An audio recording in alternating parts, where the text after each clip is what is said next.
The hip's a ball and socket joint, and around the socket there's a little ring of cartilage called the labrum. And in some people it can tear, it can fray, and sometimes it gives people pain, sometimes it gives clicking and catching. Some people get some locking symptoms in the hip. And hip arthroscopy is a procedure where we go in with two small incisions, about 1 centimeter in size, and put a camera in the joint, and then instruments in the other incision, and through that we can evaluate the labrum, determine how bad is the tear. For minor tears, we might debride it, clean up the frayed or partially torn tissue. Bigger tears, we would do what's called a repair, where we put little anchors into the bone with stitch attached and kind of reattach the labrum back down to the bone. Other reasons you might do a hip arthroscopy are for loose pieces, if something got chipped off, or some people have pathology where their body makes little loose bodies in the joint. Infection would be another reason, less common, but another reason you might do a hip arthroscopy. But most of the patients who have this type of injury are younger. It could be anywhere from teenagers to 20s, 30s. And then as you get older, as hips degenerate just like any other joint, you can get degenerative tears too.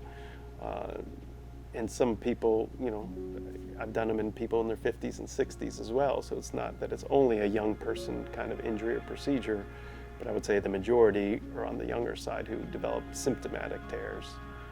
So people come in with either injuries like a sports injury, slip and fall, foot planted, twist and turn.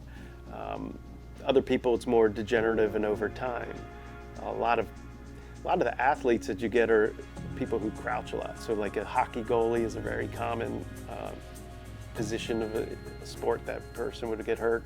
Catchers, but any sport with repetitive bending, kicking, twisting, you can get this type of injury.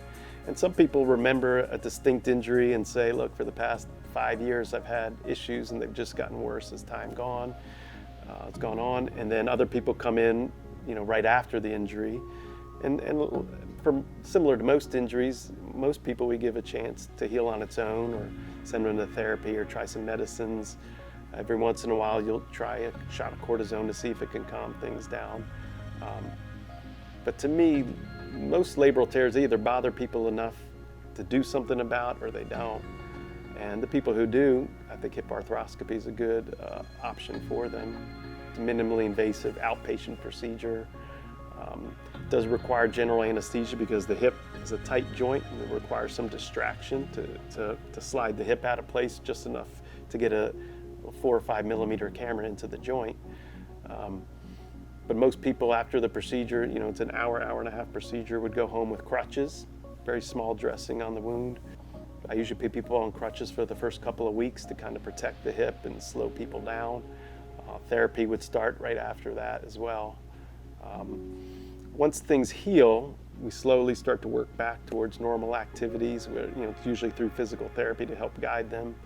But just normal day-to-day things like walking, bending, reaching, and then progress up to sport-specific exercises with the goal of returning back to any sport, exercise, activity that the person would want to go back to doing. Things progress pretty quickly with hip arthroscopy. After the first few weeks, therapy, I usually let therapy guide them within reason, as quickly as their body will allow. But most people have gotten rid of crutches pretty quickly in the first month.